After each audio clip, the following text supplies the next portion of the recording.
Well, hello, everybody. Welcome back to Friday. And it's me, Chantal from Aquarius Rising Africa. Definitely your hostess with the mostest. Mhm. We have back with us. Cheers, guys. Happy Friday. It's tea. Very, very nice tea with honey in. Oh, yummy. Anyway, happy Friday. I hope you've all had a wonderful week and are all intending on having a beautiful weekend as well. Welcome to all you beautiful people in the chats, and those of you who aren't in the chats, welcome too. It's always awesome to see you guys here. And I have been, yeah, I'm just thinking of the week, but the last 2 weeks or so, I have not done that many lives. So next week I'll be back to usual again. JC will be back as well, and the rest of our shows up and going. Hello, all you beautiful Amy. I always want to say Olifant's heart, but then I see it's old-fashioned heart. Olifant is elephant, by the way. If I look quickly, it's Afrikaans for elephant. Amy, Jojo, Girl in a Gong, Tammy. Nice to see you all. Anyway, guys, with Anne Castle Crown, without any further ado, we have the beautiful, glowing, glowed up birthday girl. Yay!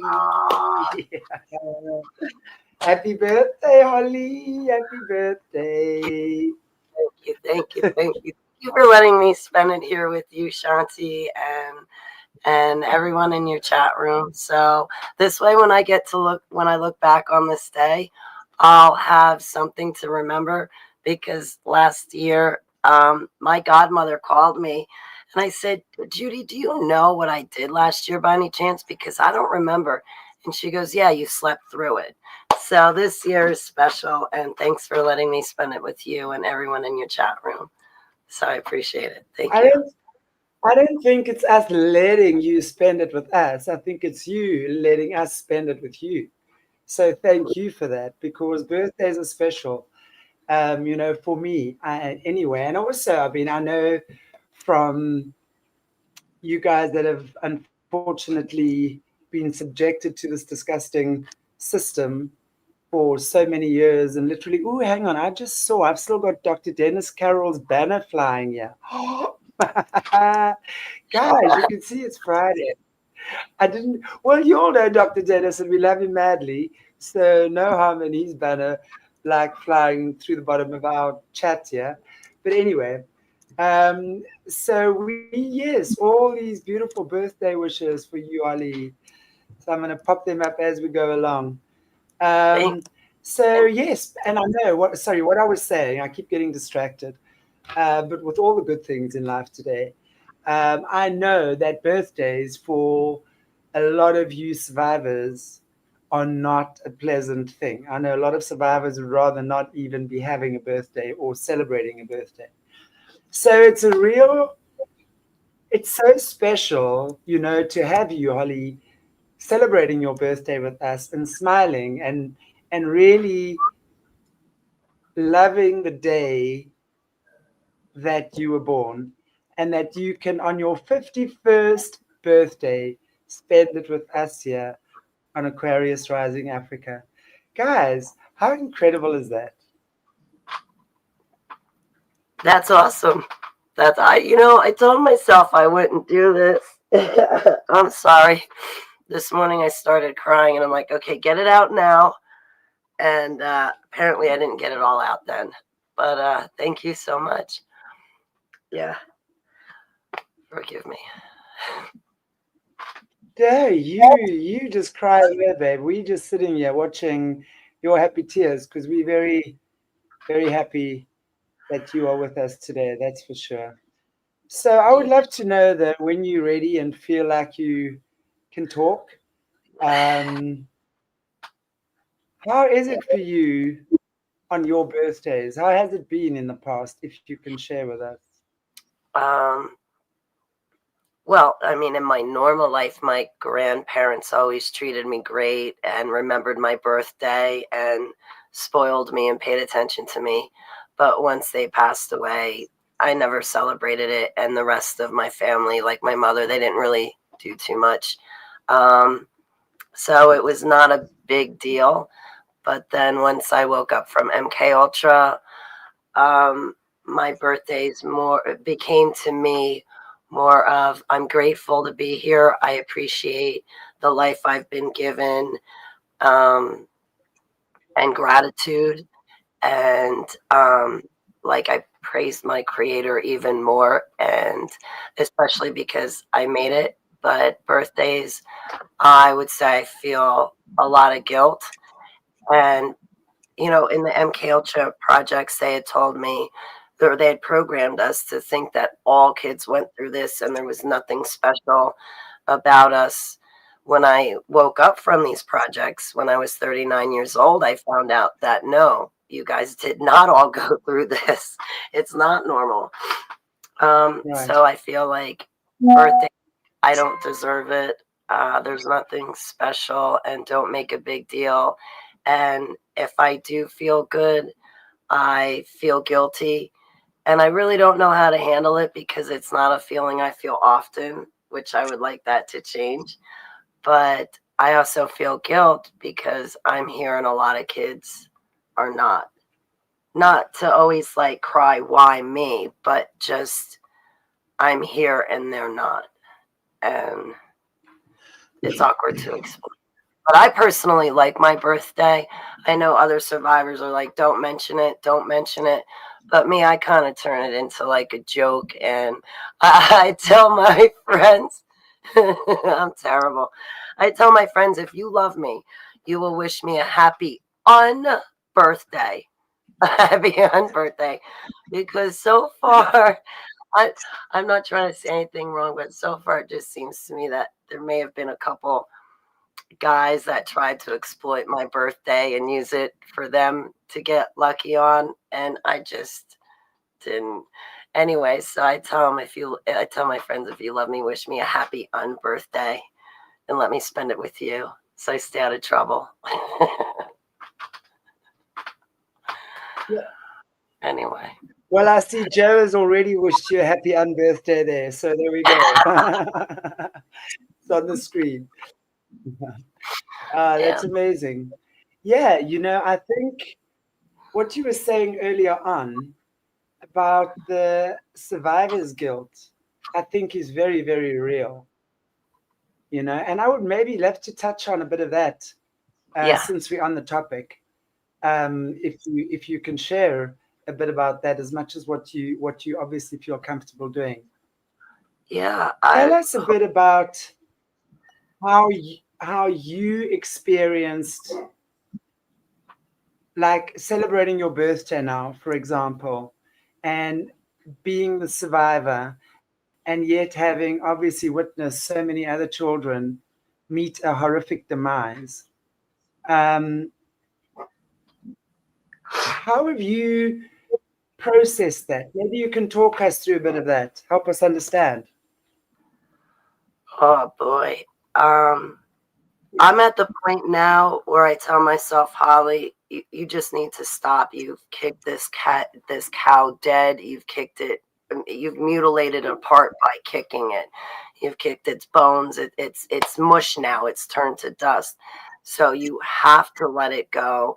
You you have to forgive yourself, and in that, you also have to start taking care of yourself. Pay attention and eat good food, and use your body. It's a machine, but take care of it.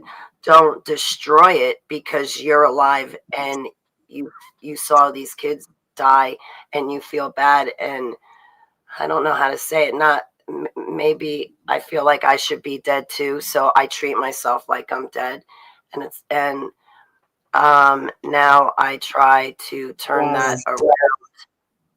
Sorry, I try to turn it around, Wow. and I try to eat. And like recently, I just started a parasite detox, and that's a lot of energy, and it's making me care about myself and pay attention to what's happening. And it turns out I'm not such a bad person after all. I kind of like me, but I remember the kids. Like right now, I'm thinking of the kid that died in the Daisy game, but it should have been me. I don't know. I don't know if I'm explaining it very well, but Holly, yeah. so Okay, did I freeze up there for a minute? Yeah, sorry. I think my internet went a bit wonky. okay. Are you there? Can you hear me in my back? Yeah. Yes, I can hear you. You're You back. said something so profound a minute ago. You always come up with such beautiful, profound statements or something in our shows. And this right here is one of them. And that just, when you said it, it just sent absolute goosebumps through my entire body because I so see how that is so. It's like when you said you were watching so many others die, and perhaps you should be dead too. So you treat yourself as if you are. Wow. I think that right there is exactly the key and to understanding survivor's guilt. You know, the fact that you saw so much, and as you say, the Daisy game that perhaps you should have been killed in, or the hunts, or whatever it was, whatever obscene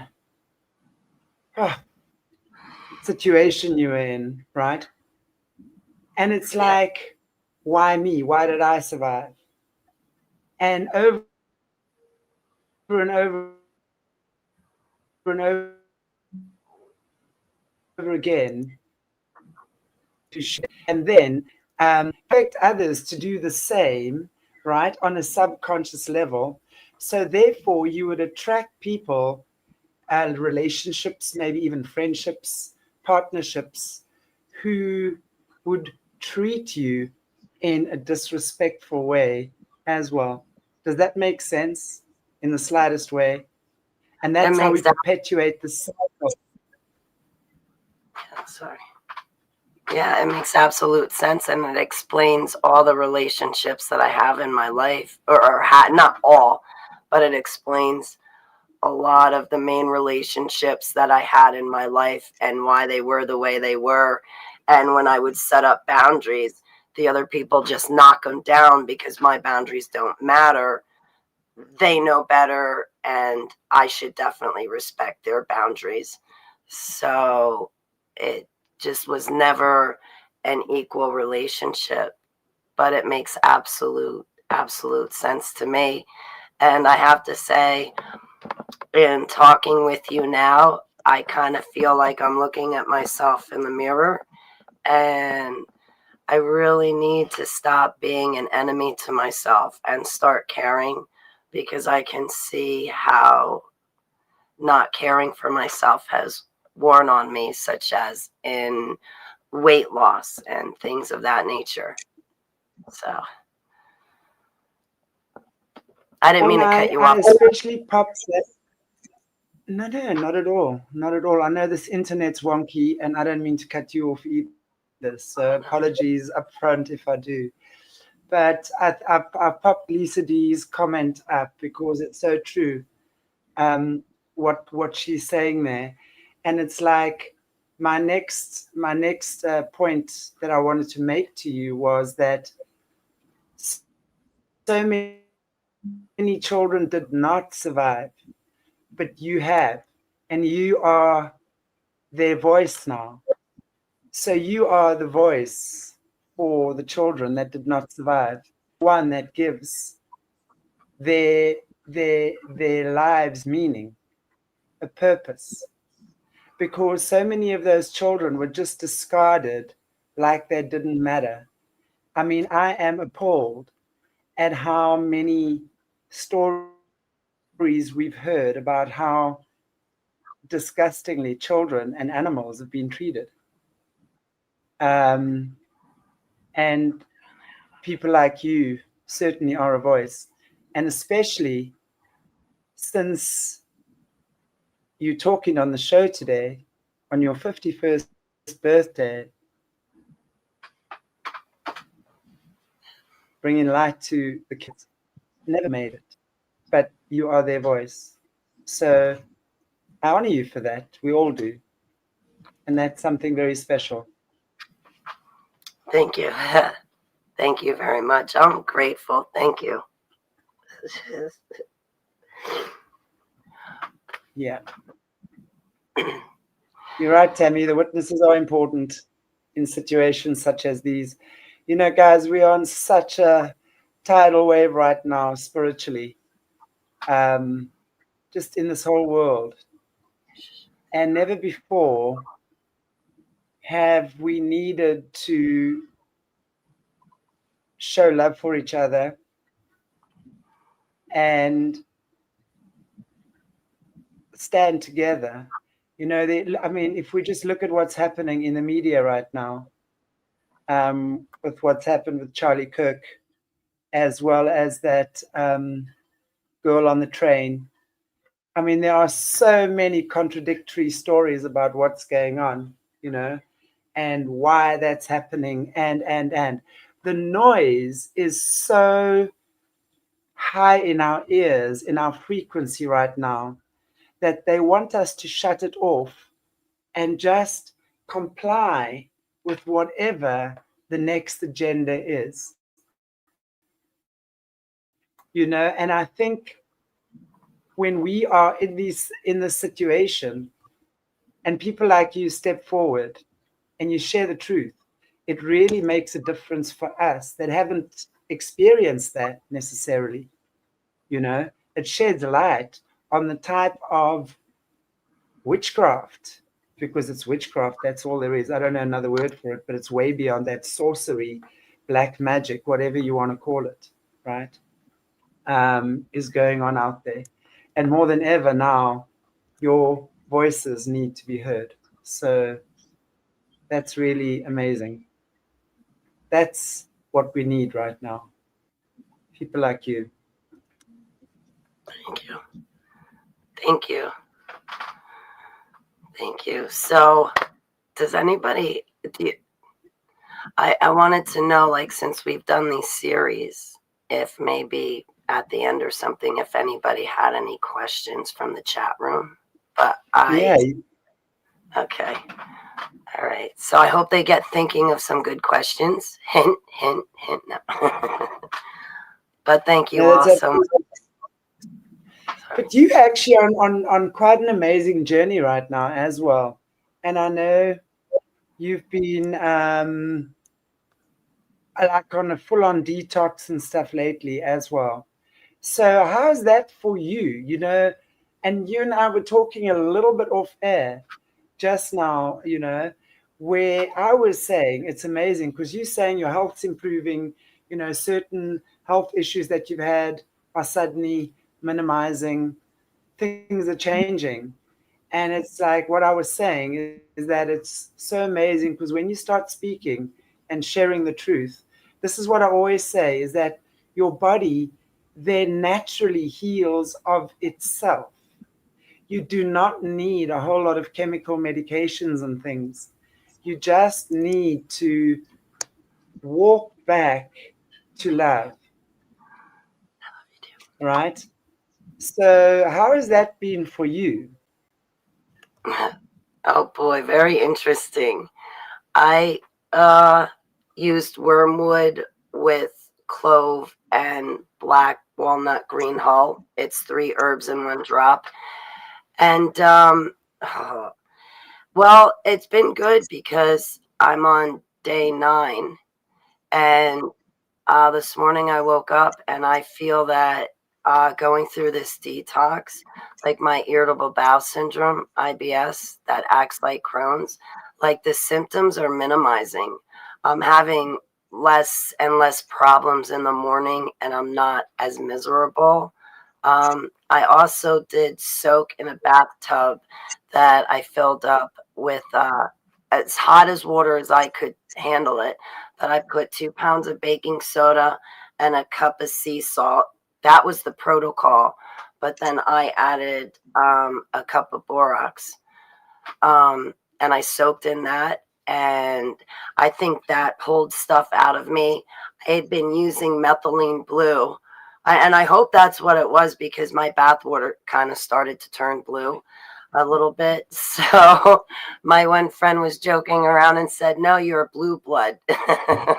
Detox from it, Holly. You are a So blue blood, though, so there might be some truth in that. Oh, you know what I wanted to wow. do? You know what I wanted to do as a prank, Shanti? I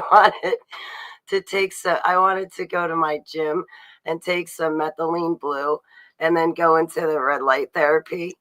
And while I was in there, paint my skin, like get purple body paint, and then run out and run to the front desk, because it's always young kids, and be like, "What did you do to me? I took the methylene blue and went in your red light therapy, and now I'm purple. What did you do? You better call your manager. What happened? Why am I purple?" I know that's corny, but I would love to do that. Can you imagine being on the receiving end of that phone call? How funny, right? So, I have a question for you. yeah. If there is, if you think back of your journey as a MK Ultra survivor, a secret space program survivor, super soldier survivor, what would be your most bizarre experience that you've had that would sort of sit at the top of your head out of all these hectic experiences? What would be the one that you would term the most bizarre? The most bizarre, like the most weird stuff that happened in the jungle with when we were sent down to get rid of things that don't belong here, and we were on top of a pyramid to summon down these entities. I don't know if it's really bizarre more than it stands out to me, because once the sacrifice was done and that shiny light being stepped out of the darkness and started to talk to me like it was no big deal, like it Hey, happens hang on, every. hang on. Reverse a little bit there, will you? Can you take us through the story of what that was? Where was this? The jungle? What pyramid? What were you looking for? Was it Earth? Okay, Can you I'm sorry, I can you give forgot. us? No, that's fine. Hey, this is like story time for me, babe. I'm like so excited to hear these stories. I'm like sitting here. All I wish is that I had my popcorn. Okay, um, so I was sent down there, I think, a few times, but that stands out the most to me. Um, we were supposed to, I think, if my memory serves me, get rid of something that doesn't belong here. And for lack of better terms, this thing looked like an alien predator, where it was invisible, but you could kind of see the air move. Um, there were a bunch of different entities. One was like Bigfoot. Um, there were a few of them, but um, these different alien species, they're here on Earth and they fight against each other. Um, so we were sent down there to handle a situation like that, but I think it was Chichen Itza. Me and some other super soldiers, we were sent up to the top of those, on top of one of those temples or pyramids, and the male soldier that I was with, um, this was not voluntary, but he a young blonde-haired girl was sacrificed, and blood was all over the place. When it was said and done with, this big, tall entity, I don't, as far as how tall it was, I would say easy, like 12, 15 feet. The night sky was just pitch black, and this shiny light being just, it looked like it stepped out of the darkness and then just stepped down on top of that pyramid with us. And I believe it was speaking telepathically to me. For lack of better terms, it looked like a transformer, but all shiny, really sparkly. You would think that it was good, but it's not a good being. I mean, to get that being there, we had to do that sacrifice.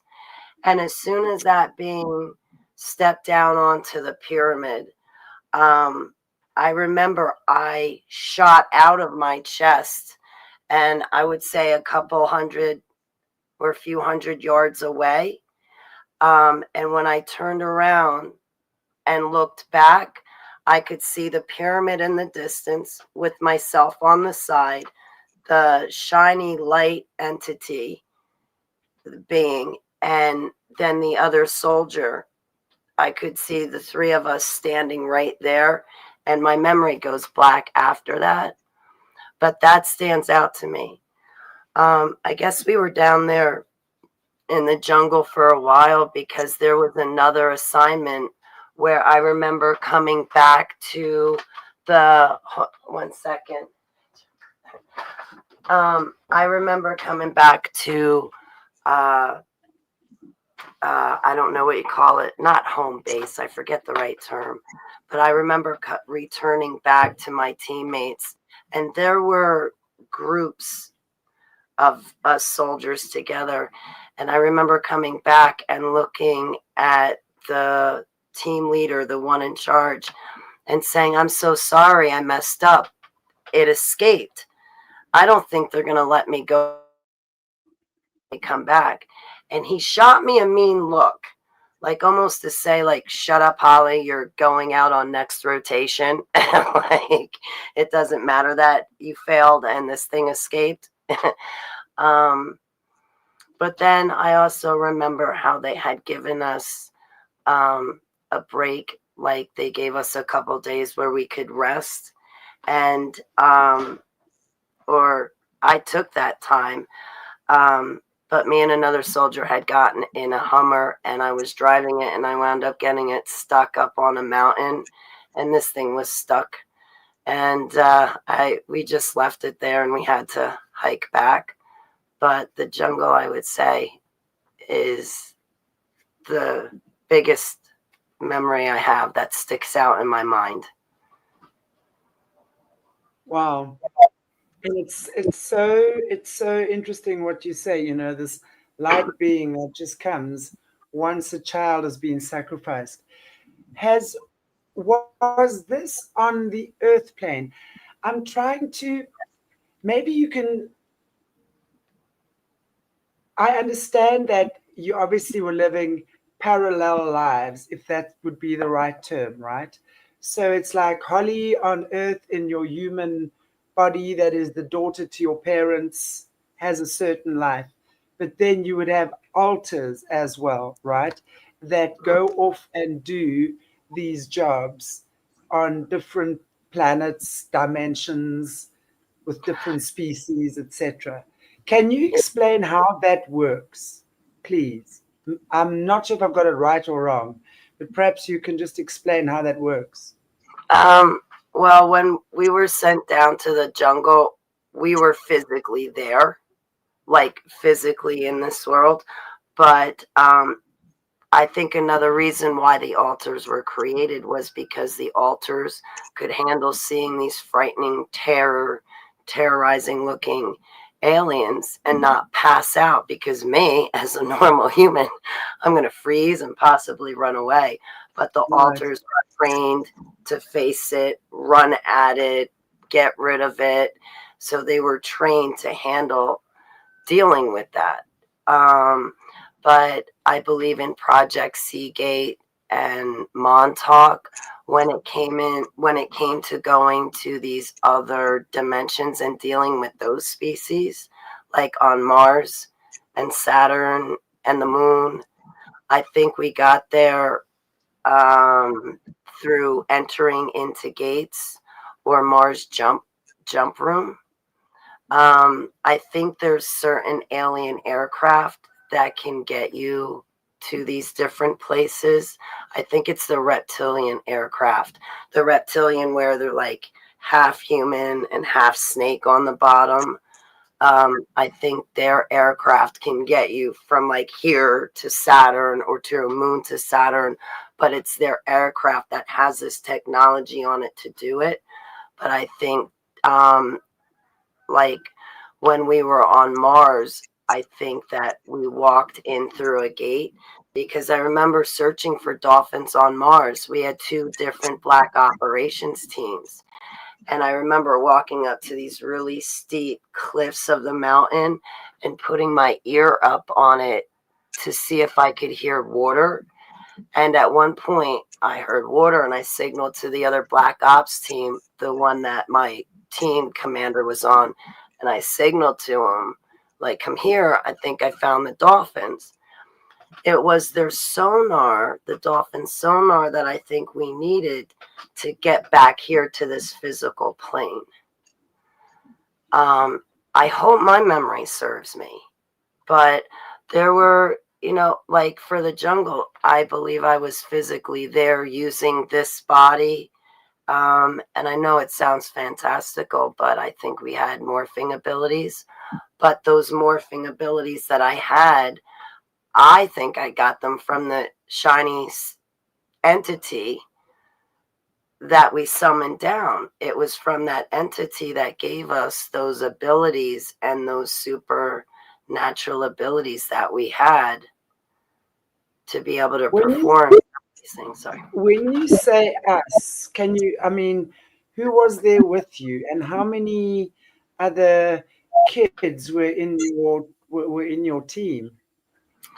For the jungle, there were like groups, big groups of soldiers, but if we were sent out, it was just a team of, I don't know, about 6 of us, 3 in 2 convoys, or it was just, I think, a little bit smaller groups, like 6 to 10 people would go out together. So the bigger group would break off into pieces. As far as Mars, I was with a small group of kids when I was younger. I would say about 25 or 30 of us. And we were there on Mars for a while. So it depended. It depended. Sometimes it was a smaller group of us kids, and sometimes, like if it was a mission to get rid of something down in the jungle, there were a lot of people, a lot more soldiers. I don't know. If I had to guess, I would say like 50 soldiers. So it depended.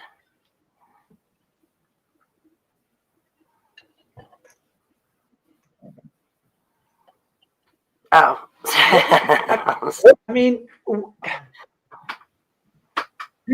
who is sending you guys? Who is giving you? I mean, other than your handler, who is giving you instructions to do the colonizing, fighting, whatever it might be?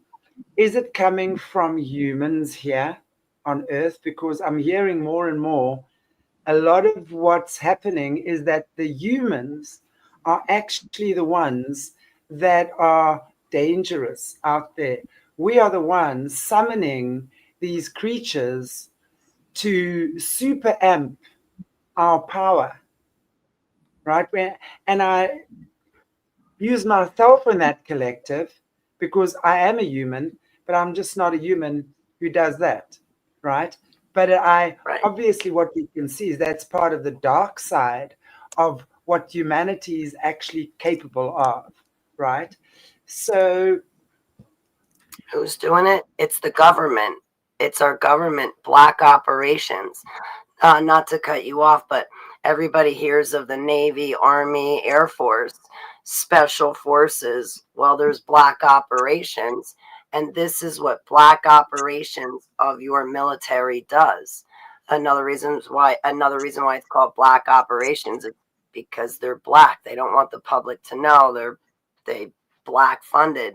Your tax paying money, your tax paying dollars go into these funds, but they're into these projects, but they're not going to tell you. They're not going to tell you about Project Seagate or Project Mannequin or Project Ibis or Looking Glass, or Pegasus or Alpha, Beta, Delta. They're not going to tell you about these projects.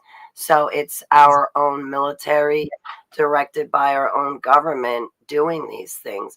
That's what's really happening in these dumbs, like the History Channel and Discovery Channel. When they talk about these deep underground military bases, they want you to think that it's warehousing our military and weapons, and it's on the up and up. But really, no, the truth is what happens in these dumbs is these type of projects that we're talking about. They, our military and our government.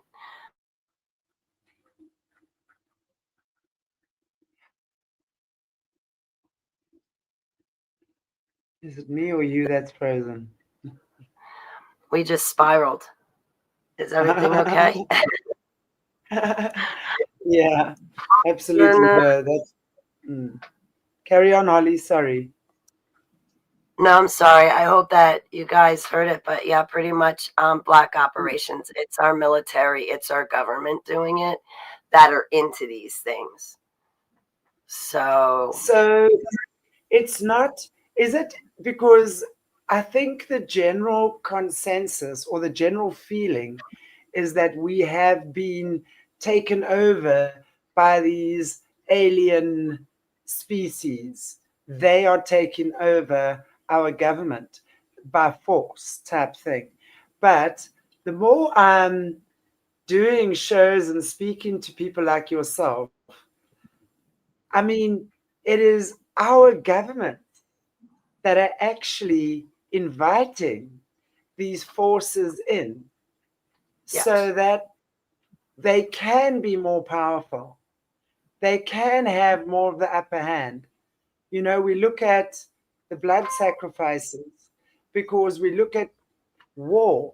So every country on this planet would be guilty of that because every country that is at war is ultimately offering blood sacrifice to whoever it is that they are giving it to. We know that the powers and the controllers and the powers that be thrive on war. That's their thing. They've always had it and they're never going to stop until we decide that we won't have that anymore. That's the bottom line. So it just makes me realize, you know, this is part of the waking up process is to realize it's not the aliens taking over us, it's our governments who've invited these species in so that they can have power and control, but not for the people, for themselves. And in so doing, the deal is you sacrifice your people. Yeah. There, which brings to mind, Chanti, in my early 20s, um, there was one time when black operations came to my house and took me out, threw me in the trunk of their vehicle, And I tried to pace the car where it was driving in my head, but eventually I lost track because I don't know where they went. I lost track. But when the trunk of the car was opened, they tried to fake that it was a bunch of aliens doing it to me. It was actually black operation soldiers, human being soldiers, but they tried to fake it being an alien attack, and they chipped me. I got a chip like behind my right ear up under my skull. And I mean, there could have been a little gray alien there, maybe, possibly. But the whole point is it was these black operation soldiers. They stuffed me back in the trunk, brought me back home, put me back inside my house. They used scopolamine. But I remember that distinctly because for a week after that, my whole neck, head, and shoulders hurt like a UFC champ mauled me to death. That really What hurt. is But scopology? Sorry, what is skull scopology? scopolamine, they sometimes call it scope. It's some sort of substance. It's transdermal, so they can touch you with it, and it seeps into your skin and it makes you compliant. It puts you in an altered state of mind where you're very compliant, you feel happy. A complete stranger to you, if they're nice, will it you'll accept a complete stranger as being like a longtime friend, but meanwhile it's not, it's a complete stranger. The scopolamine is a substance that they give you that makes you compliant, and it puts you in an altered state of mind. Like it makes you fuzzy, but you're still functioning, but you're not all home. Everything is really fuzzy, but you're still able to walk and talk and do everything. It's almost like, for lack of better terms, if you ever heard of that date rate drug where they would Yeah. give girls, yeah, it was kind of like that where you're knocked out. You don't remember, except your body's still functioning. You're kind of sort of conscious, but not really. Not really. So, Yeah, it would make sense. It's like the date rape drug. I think is rehypnol. It's mm, called rehypnol. Yeah, yeah, very but interesting. Yeah. it's something Sorry, like carry that. on. Oh, sorry, just the scope or scopolamine. I hope I explained it right or similar how it is, but in um yeah, it's absolutely our government. Our government and military is compliant with these alien species, even our deep underground military bases. The aliens are the ones that are in control of them. It's not us human beings, but us human beings keep wanting to work with them and keep calling them back and keep asking them for their technology. So, Exactly. That's what I'm seeing. mhm, That's what I'm seeing. That's what I'm seeing. So it's not necessarily um, aliens on the planet. It's humans that have chosen to work with the alien species. Does that make sense? yep, yeah, So it these makes, are humans. They're not some type of hybrid species mostly, often. I mean, I know they create their own concoction of babies and things in laboratories, chimeras and stuff like that. I'm not really talking about that. That's like on a little bit of a different topic now.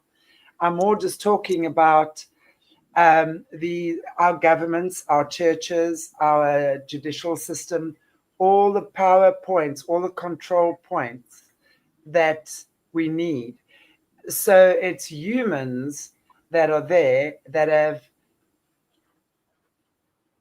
allowed, asked, actually invited the aliens, technology, species, power, whatever it is, gifts, and they are they are offering their bodies, energy, loosh, people, whatever it is, the deal is they're making for the privilege of having an alien, powerful, psychic being operate through you.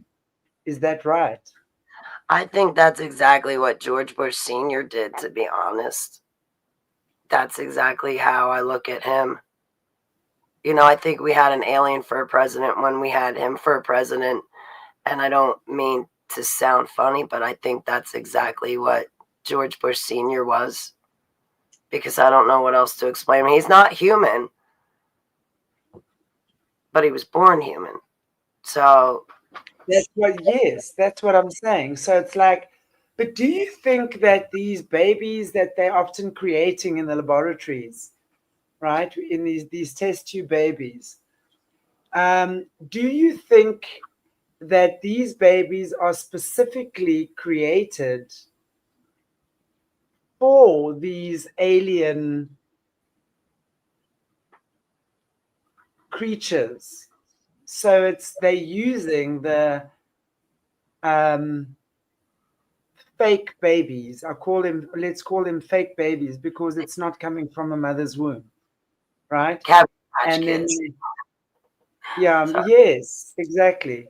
No, it is. I was actually wanting to talk about that, the Cabbage Patch Kids, because I remember a while back we actually did a show with Caleb Jade on that. But the Cabbage Patch Kids, so where they're actually breeding, making these babies and then naming them at the same time, right? Giving them names and asking the public to name them. But then it's my opinion as well that a lot of those kids are actually working because there's a lot of mines and things there. So they're kind of being bred to work underground a lot more. For me, that's what the fake babies would be made for. More like slave labor, right? More Yeah. like, but when we're looking at these high level positions in governments and churches and stuff, these are human intelligences because you can't fake a human intelligence. You can maybe fake it to a point, right? You can clone it to a point. But the human intelligence is the combination of the bodily structure in combination with the spirit, the soul, right? So that's what they want. They want that full combination for the positions of power and control. Am I on the right track here? That's Yeah. how I'm seeing this. And then they would create the fake babies, match them with the Nephilim spirits or Raphaim or whatever the hell these things are called, those unclean spirits, the ones that don't have bodies, and then we'll then use them as slave labor, or maybe even sometimes like zombie soldier type things even. I don't know. Am I going too far here? What is your take on that? Yeah. You would also be able to persuade an entire population of humans if you had those Cabbage Patch babies too. So not only slave labor, but if you wanted to sway public opinion um, and drive the world into a different direction, that's another great way to do it, is to create a whole kind of different race of humans, because they're going to follow along with you. I know it sounds Exactly. fantastical, but I kind of see the population as being 50% alien, and the other 50% that are humans, the majority of them are programmed to ignore the fact that they're Yes. looking at aliens and to believe they're looking at humans instead. Exactly. Exactly. Exactly. Exactly. That's exactly it. So it's like they're making these alien celebrities, are the ones that, or whether it's businessmen, not everyone's going to follow a celebrity, but you get businessmen who have these businessmen as their icons, their mentors, you know, these motivational speakers, that sort of thing. So they create these. Oprah is a typical example of that. You know, someone who's been created by the system to have this persona that is magnetic to the masses. But unless you are tuned in to God's light, God's frequency, you're gonna get caught up in that tide with the money, the advertising, the vanity, the self service. It's self service, service to self, and not service to others. I remember also doing a show with Bryce a little while back, when we talk about those who are of service to self and of service to others. So there would be certainly a large, at least 50% of the population that only operates on their lower three chakras. Now, whether you call it chakras or energy centers in the body, you cannot deny that our body has them, right? And these guys know exactly how to manipulate that energy. Now, when we look at the lower three chakras, it's all about security, right? So, how the first chakra is all about your family, your trust, your community. So, that's the first thing they break is your trust to your family, to your community. So, you therefore have no trust, you have no root. That's what's called the root chakra, like the roots of a tree, right? You either root in and grow up strong and stable, or they cut you off right in the beginning. So you are now, they turn you into a bonsai. Now they take you and they manipulate you into what they want you to be, right? So when that's manipulatable, the second chakra, of course, is the sacral, which is your emotions and feminine sexuality. The root chakra is masculine sexuality. So now those are the two chakras of sex. What are the first things they start doing when they destroy a child? When they destroy a child's innocence? Sexuality, right? So they make you a slave to sex. They make you a beta kitty. They make you someone, whatever, right? And then the third chakra is the solar plexus, which is your center of personal power. So when you have no power there, how on earth can you have any power in your center of your solar center? So they break down your sense of who you are, what your purpose is, and what you're here to do by telling you that you are from the devil, blah, blah, blah. That is how they manipulate the lower triad. We call it the lower triad. So that triangle, and that's where we as humans get stuck, by the way, in money, power, sex. You look at all the dictators in the world. That's the solar plexus in its negative inverted energy, right? Dictators, greed, power, must have, I'll take. I will exert my power. I will show you very strong. I will show you. And have no mercy. So it's amazing when you're looking at that, because that's what they do to people. And when we learn how to reconnect, reroute, then everything else starts changing. They cannot manipulate us anymore. They cannot.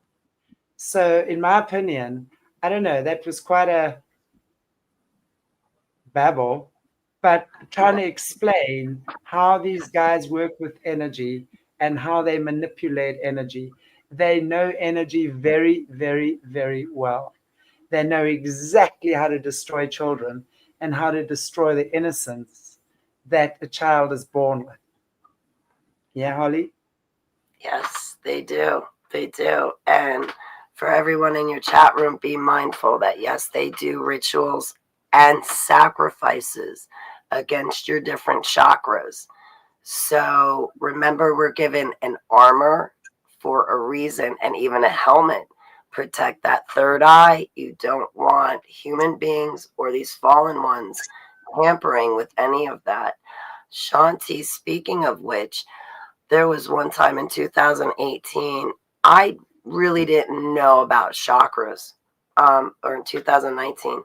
And I think a chakra exploded on me, and it was the one right below my belly button. And when that, Sacral. what was that? The sacral chakra, that's your second chakra.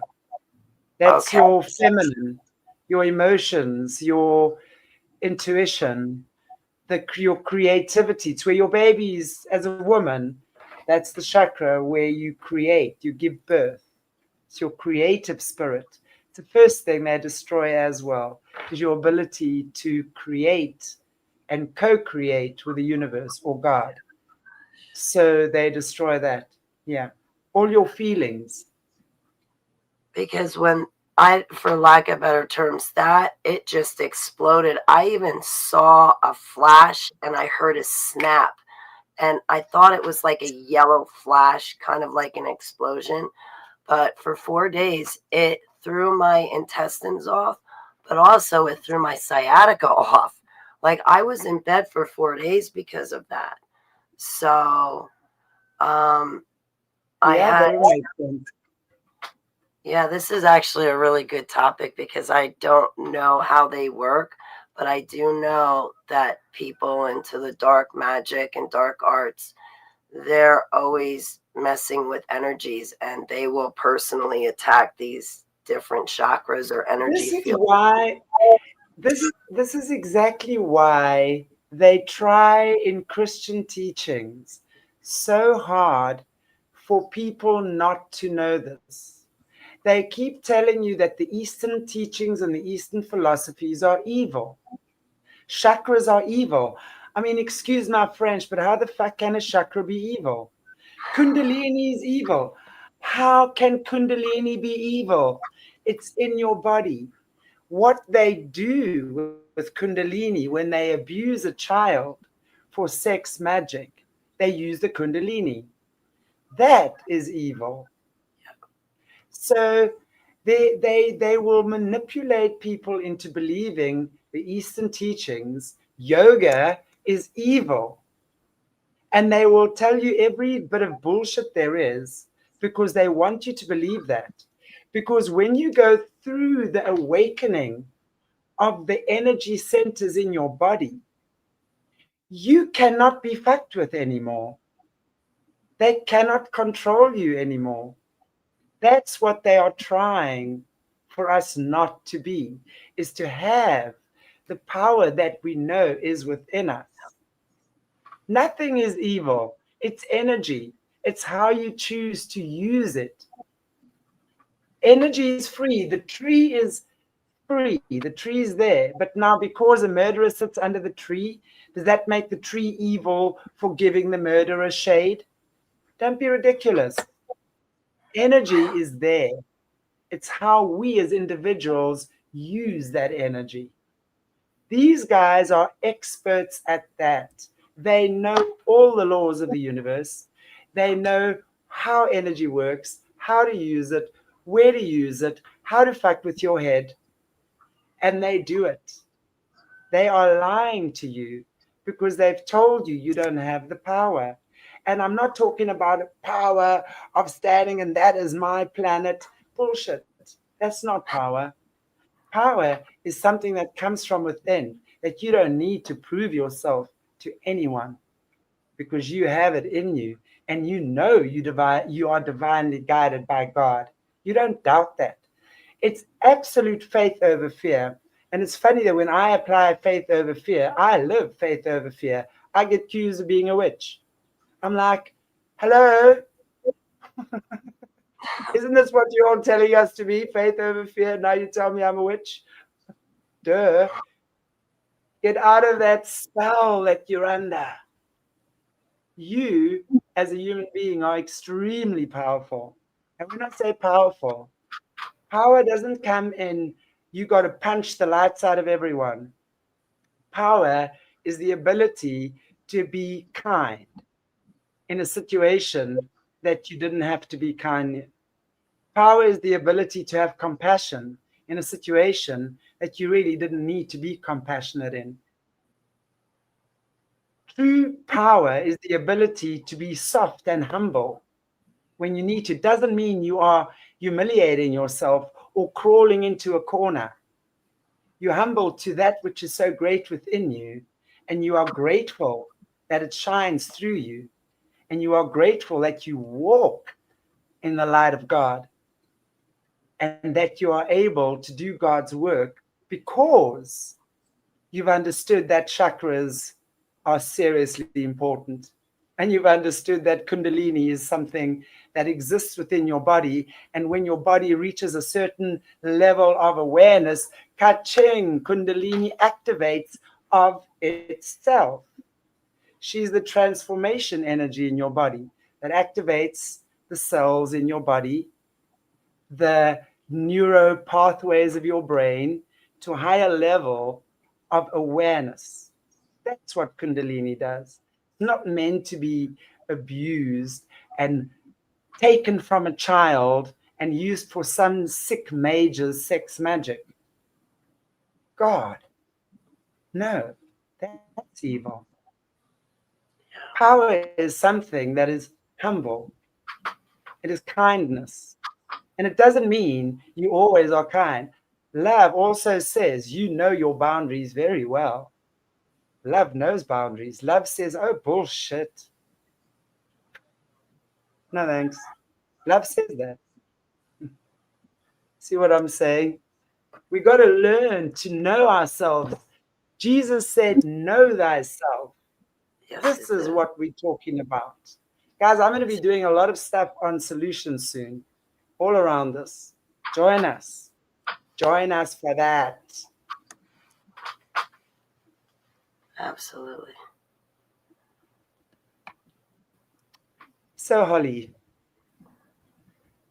I'm just wondering if there is anything that you would like to still share with us for today on your birthday.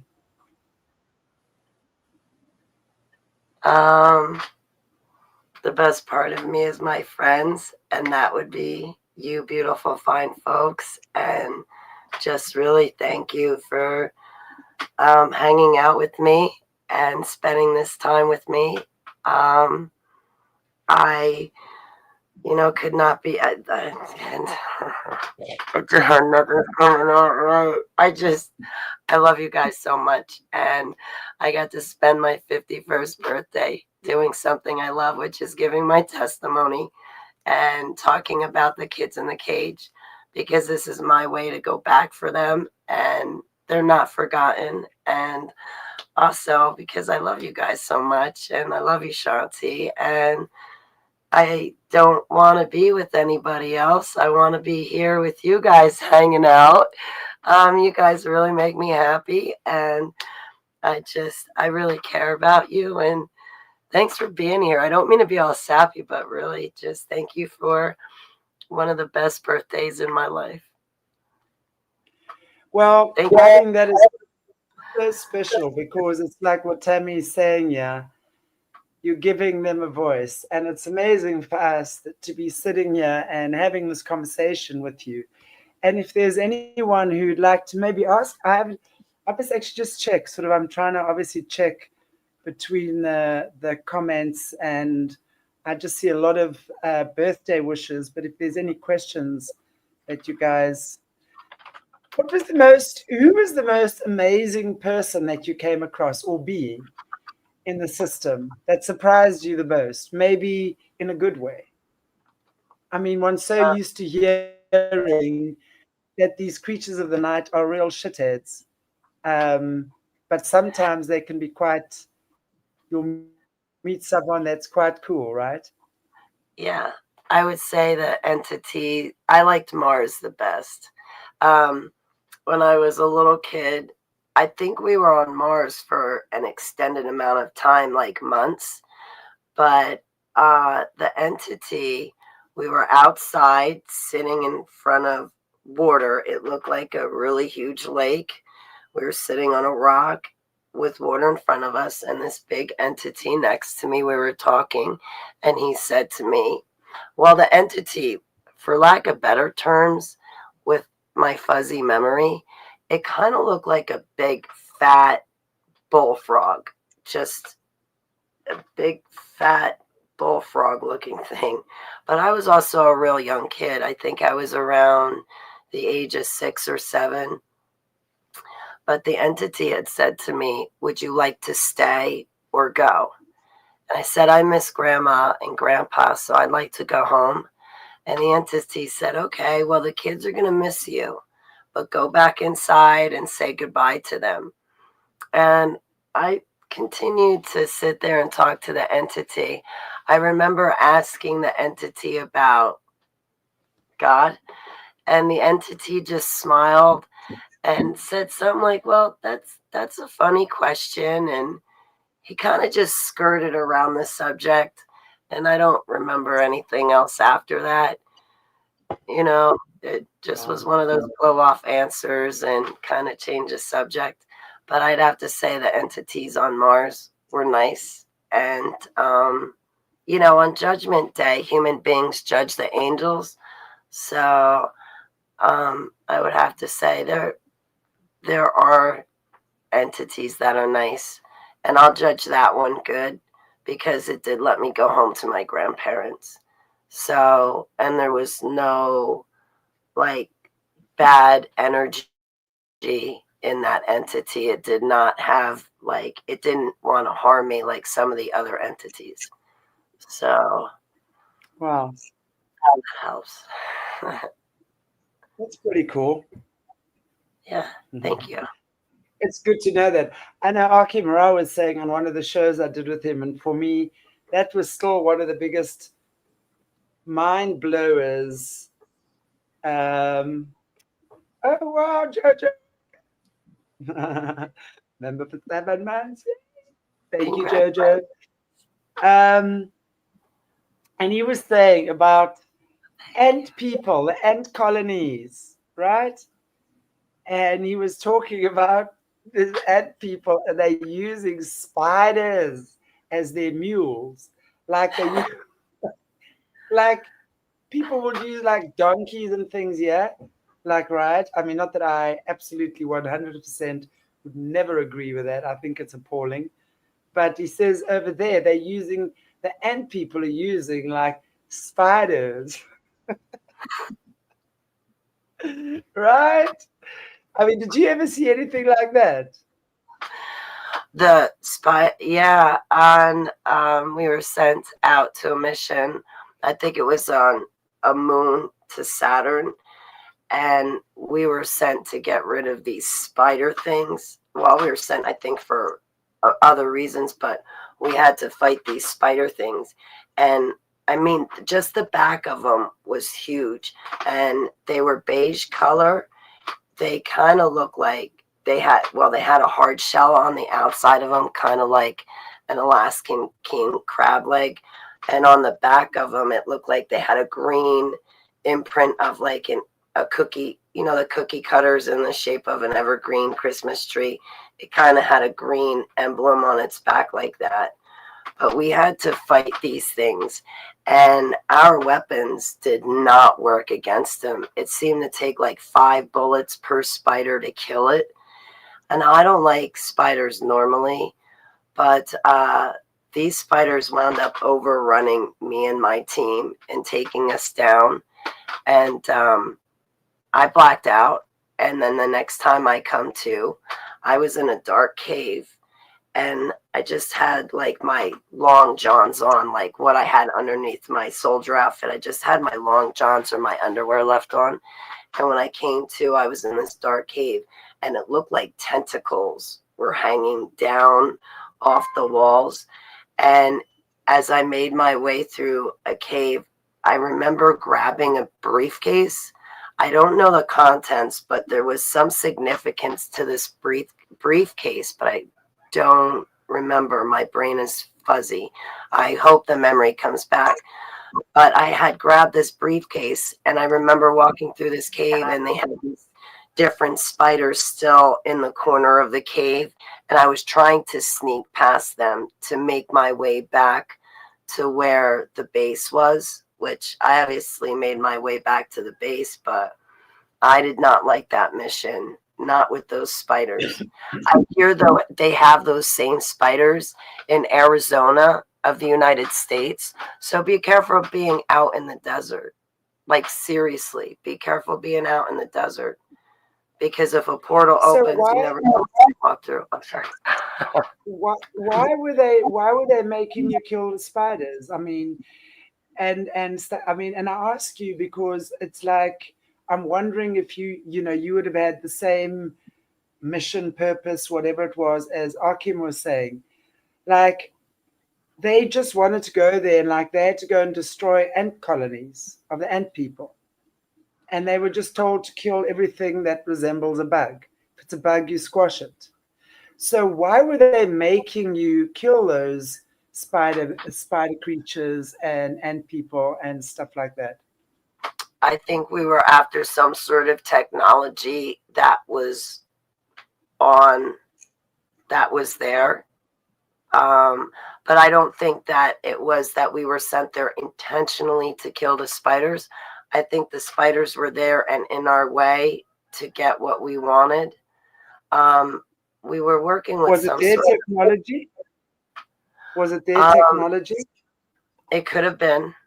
It could have been. But all I remember is they sent us over, and there were two teammates in front of me, one on either side and one in the back, and we were traveling into what looked like a valley, and out of nowhere these spiders just came, and they were jumping on top of each other and coming straight towards us, and they just took us down. So I think we were there to retrieve something or get some sort of technology, but like I said, my memories are fuzzy.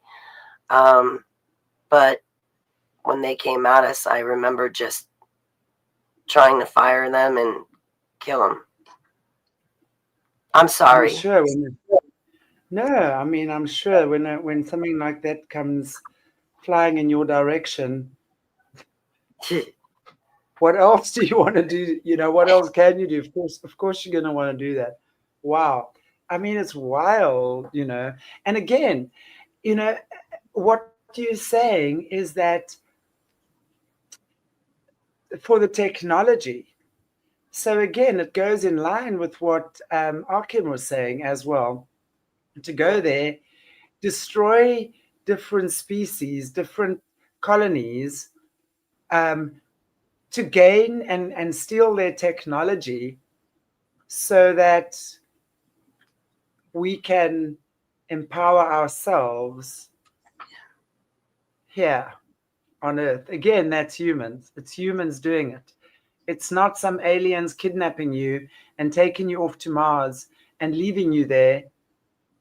It's happening on Earth through the US government, secret space programs, and stuff like that. And I don't know, I mean, MI6, CIA, I would imagine Vatican, everything. Wow. Yeah, it's us humans doing it. We have to be taught to be good. Even as little babies, we have to be taught to tell the truth. So I don't Yeah. mean to sound like I've lost all hope in humanity, but yeah, humans, they're not necessary. They have to be taught to be good. They really do. No, I agree. And I think that's what God has given us here as free will and choice, because on this dimension, God has given us free will and choice. So we get to do whatever the hell we want. Actually, we have the choice to do that, as we can see with our dark brethren, right? They live by the code, do what thou willst. But what they forget is, but understand that there's a price for everything. You can never get away from your actions. That's what karma is. Karma is cause and effect. Whatever you've done will always find its way back to you, probably tenfold, right? So it's we have to choose the right, we've got to choose, make the higher choice from our own free will, not because we're forced to. I think therein, and that's the training for us human beings, is that we've got to want to make that choice. We've got to want to make the choice of the right light, God, the most high choice to make. Not the choice that's the easiest or the dumbest or that we're going to get there the quickest, because that often means we ride on somebody else's back to get there. Wow. Question, yeah. Emma wants to know, did you see any flying dragons? Um. Uh. Well, this is gonna come out weird. My super soldier memory's fuzzy, but I think I saw one in this normal life. I know it's gonna sound What? crazy, but I think I saw a flying dragon in this normal life. There was one night I was outside and I was moon gazing, and I saw what looked like a dragon flying up near the moon, just flying around it, and just through the night sky. But as far as my super soldier memories, I'm still jogging them, and I pray for total recall. But well, I saw that T-Rex looking shapeshifter, but that was either Queen Elizabeth or from her clan. But I don't think that counts as a like normal dragon. That's A flying dragon, yeah. Okay. All right. Did you ever encounter Satan or Lucifer? I believe so. Yes, in this normal life. Um, well,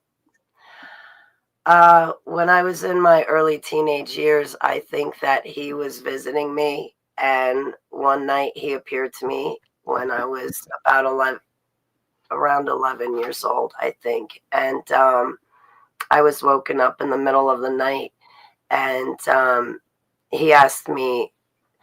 He was sitting at a table, and I got up from my bed, and I walked over to the table and sat down next to him because there's no saying no to him. And he offered me fame if I wanted wealth and fame, a big supermodel like Cindy Crawford. And while he was talking to me, I had a flash in my mind of my grandmother. And I had a feeling that if I said yes to him, that he was going to take my grandmother.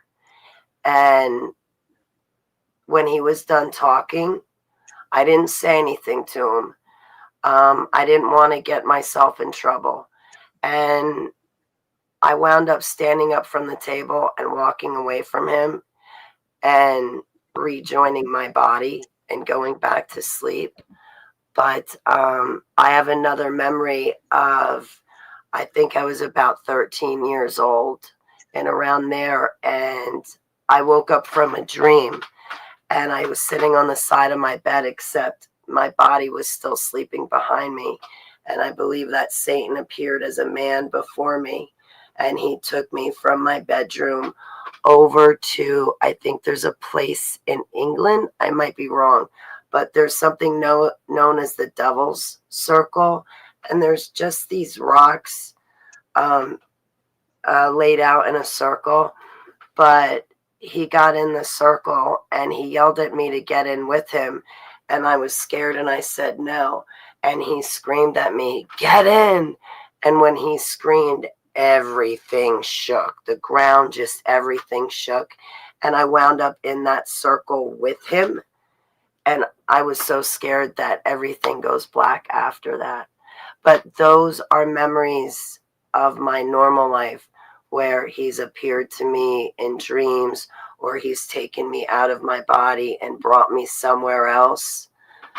So, yeah, as far as the dumbs, I saw all sorts of things in the dumbs. I'm not sure that I saw Satan per se, but I saw Satan in my normal life, in my nightmares and in my bedroom, I believe. Wow. Okay, I know Girl in Uganga, we have spoken a bit about Montauk, but is there anything you can say about being on the Montauk chair?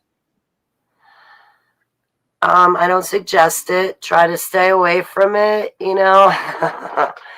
um, it was brutal. It was brutal and uncomfortable. Um, Being in front of those frequencies were actually painful and terrifying. You never knew if you were going to make it back. You never knew if you were going to feel okay. You never knew if one of those entities you saw in those other dimensions were going to grab you and keep you there, and then you'd be stuck in that dimension. Um, the experiments were brutal. In Montauk, I tried escaping. It was so brutal. Um, I the frequencies, I remember them hurting, but I'm not sure. I heard that Montauk is still active, but I really don't know personally. So, Yeah, I don't think it is anymore. I think it's just gone to different places. yeah, It's just gone to, it's sort of taken on a different form and a different shape in other areas. Yeah, I think after the Montauk or Campiero explosion, they absolutely couldn't continue doing it there anymore, right? But it's amazing how much of this stuff has been covered up, yeah, right? Absolutely insane how much stuff has been covered up. That's all. But I'm very happy that we are all on the path of dig, dig, dig, dig, dig, dig, dig, dig, dig, dig, dig, dig, dig, dig, dig, digging. We like to dig, right? And when we strike gold, it's like, oh yes, come to mama. How fabulous. And I just love digging for gold with all of you, right? Thank you for joining us. Um, Holly, I want to just say to your beautiful, beautiful, beautiful you, thank you for joining me and all of us this evening on your gorgeous birthday. You're 51 years old, young. Your unbirthday, that is 51 years young, right? Um, so it's like, I wish really have the best day ever and the best year ever. And I'm so happy that we got to have you on your birthday. Really, it's a great privilege and very special. Thank you. it is. Thank you, and thank you to everyone in your chat room. I really, really appreciate it. I can see their comments going up, but I couldn't type in the chat room because I would have gotten distracted away from you and the question, Chanti. But thank you, thank you, thank you, everyone. I really appreciate you hanging out with me today, and thank you, Chanti. Thanks for letting me be here. So very cool, very Absolutely. Thank rememberable you. birthday. Thank you. Thank you. And I like what Joe says. Yeah, we like construction workers. Dig, dig. I've got very, very cute pink gardening tools. I'll have you all know. They're super cool. They're pink, and we can dig, dig, dig with those cute pink things. We like pretty things, don't we? We don't have to be digging with big, ugly old spades. Kidding, guys. I do have pink garden tools though, and I've got a fairy garden. You must see my garden outside here. I am so proud of myself. Me and my house husband Mateo from Malawi, we are planting veggies and herbs and flowers, and spring is here, and life is peachy. Guys and girls, thank you so much for joining us on this beautiful Friday, and I wish you a fantastic weekend. Catch up with Holly over there. Her details are there. Obviously, everything will be in the description area. where to connect with Holly as well. Thank you. Appreciate you all. Without you guys, this channel would not be. Jan Breeze, there you are. Nice to see you. You must be 3 o'clock in the morning or something, Jan. Anyway, guys, appreciate you very much. God bless you all. Holly, Holly, Holly. I will see you next week, Friday. Mwah. Be good, everybody. No, actually, don't. Just don't. Okay, bye.